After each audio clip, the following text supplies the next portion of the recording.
Chapter 8. At Home with the General. "Villiers is a hero here," Marie said when they were back in their hotel room. "It's unbelievable to connect him with Carlos." "But there is a connection. Is he still an army officer?" "No, he went into politics.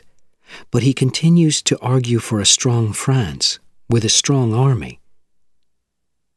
Lalande was assassinated because he tried to stop France buying and selling guns. There's the connection. "But his son was killed, assassinated," Marie remembered. "He was a politician too, and very popular. Surely his father wouldn't work with an assassin." "I'm going to talk to him," Bourne said. "If he doesn't know about Treadstone, he can find out. I'll tell him that the newspapers would be very interested in his relationship with Carlos." A few hours later, Bourne was sitting in the Renault on a tree-lined street in the area of Parc Monceau when the old general came into view, leaving the house. Bourne stared at him. What madness had driven a powerful man like him into the terrible world of Carlos? As Villiers drove away, Bourne followed him. After several hours in a country restaurant with other men of a similar age, all clearly army officers, Villiers left to drive home. Now was his opportunity. Bourne passed the general in the darkness, then turned suddenly and blocked the road. He opened his window and gave a cry. He heard the old man climb out of his car and walk toward him. "What has happened? Are you all right?" the general asked. "Yes, but you're not," Bourne answered, holding up his gun. "Go back to your car and drive it off the road." "What?"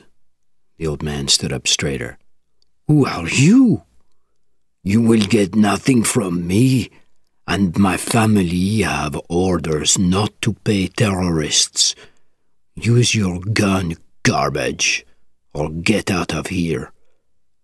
Bourne stared at the old soldier, suddenly uncertain. "No one's ever doubted your bravery," he said. "But a general of France has become Carlos's tool." The anger in Villiers' eyes was joined not by shock, as Bourne expected, but by hate.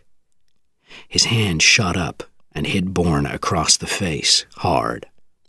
"Pig! Dirty pig!" Villiers screamed. "Garbage! I'll shoot!" Bourne shouted. But he could not. He threw his gun out of the window and caught Villiers' arm. "Are you telling me you're not Carlos's man? Yes or no?" Tears appeared in the old man's eyes. "Carlos killed my son," he said quietly. "That is why I left the army and went into politics." They were soon sitting together in the front of Villiers' car. "I'm being hunted by Carlos, and I've discovered that your home telephone is being used," Bourne explained. "Someone is receiving and passing instructions. Do you answer the phone yourself?" "Actually, I don't." The general was calmer now, but still shocked. "I have a private line. That number is answered by my cook or my driver, by my assistant or my wife." "You'd better look closely at your employees." "Impossible. I do not doubt their loyalty." He looked away. "An unnamed man traps me on a road at night, points a gun at me, says terrible things about me, and expects me to believe everything he says." He paused, then turned to Bourne. "And I do believe you, only because the anger in your eyes was real, and because you threw down your gun.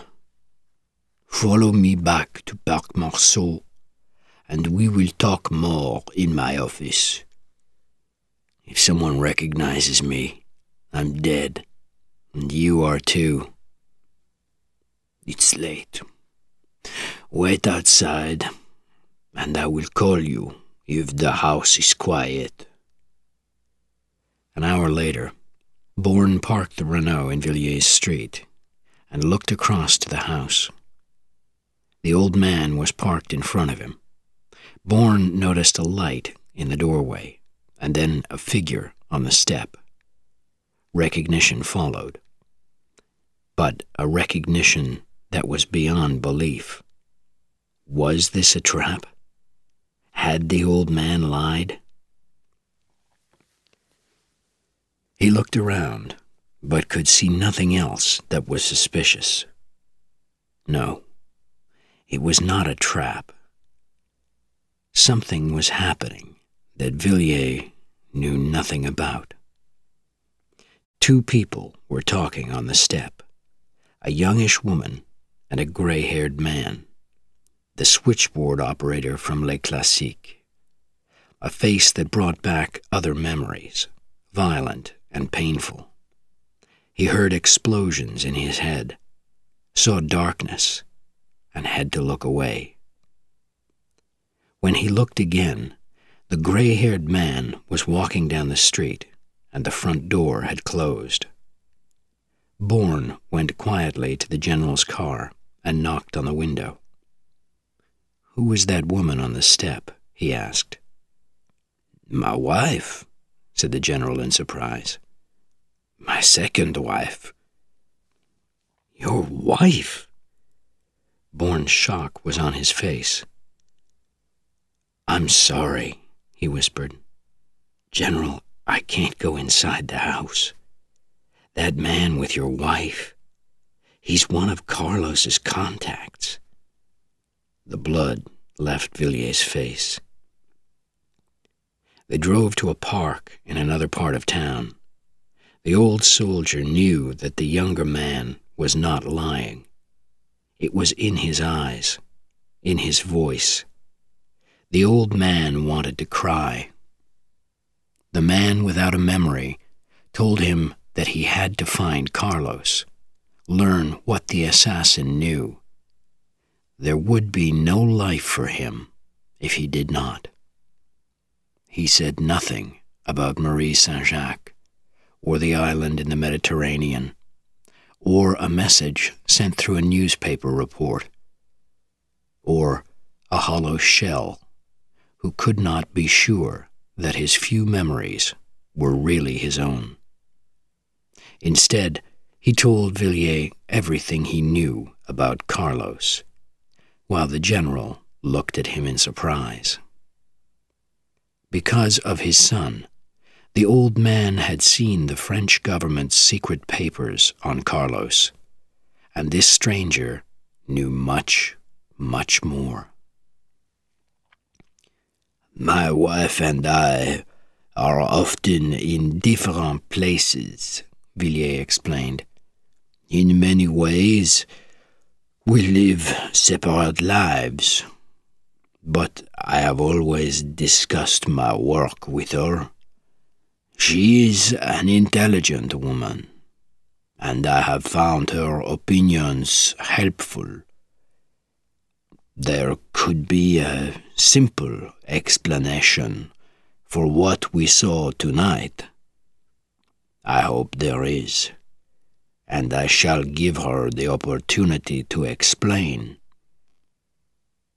But in my heart, I know there isn't." He looked sadly at Bourne. "Carlos does not only kill and sell guns and bombs. He also sells countries' secrets I, and only 5 other men, see all documents about our country's war plans. But regularly, we find that Moscow, Washington, or Beijing have this information. When I think back, she wanted the marriage, although she is so much younger. She has many interests that take her away, and sometimes I have wanted her with me, but she has refused to come. "Where was she last August?" Bourne asked. "At home, and then in Marseille at a conference." On August 24th, Howard Leland was assassinated in Marseille. "I know. My God." The old man's head fell. "She was with him.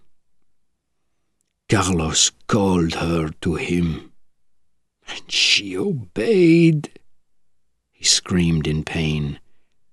Then he said slowly, "I shall do what has to be done." "You're going to kill her?" "I will ask her to explain.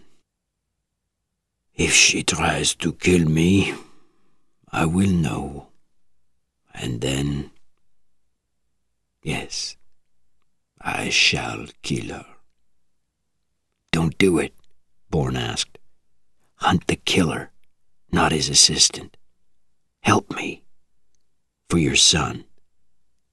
No one has ever been as close to him."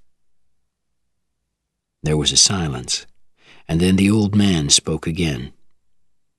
"You are right. So, what can I do? Carlos is looking for me, and he's near. Your telephone will become busier. I'll make sure of it. I'm going to talk to others at Le Classique.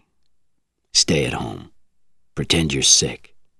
Listen to phone conversations. Even if they realize you're listening, it will make their communications difficult. He'll need to have a meeting with your wife. Make sure that you know where she's going, and then call me on this number." He gave the number of his hotel room. "A woman will answer." "A woman? You have said nothing about anyone else?" "There is no one else. Only her. And you can trust her.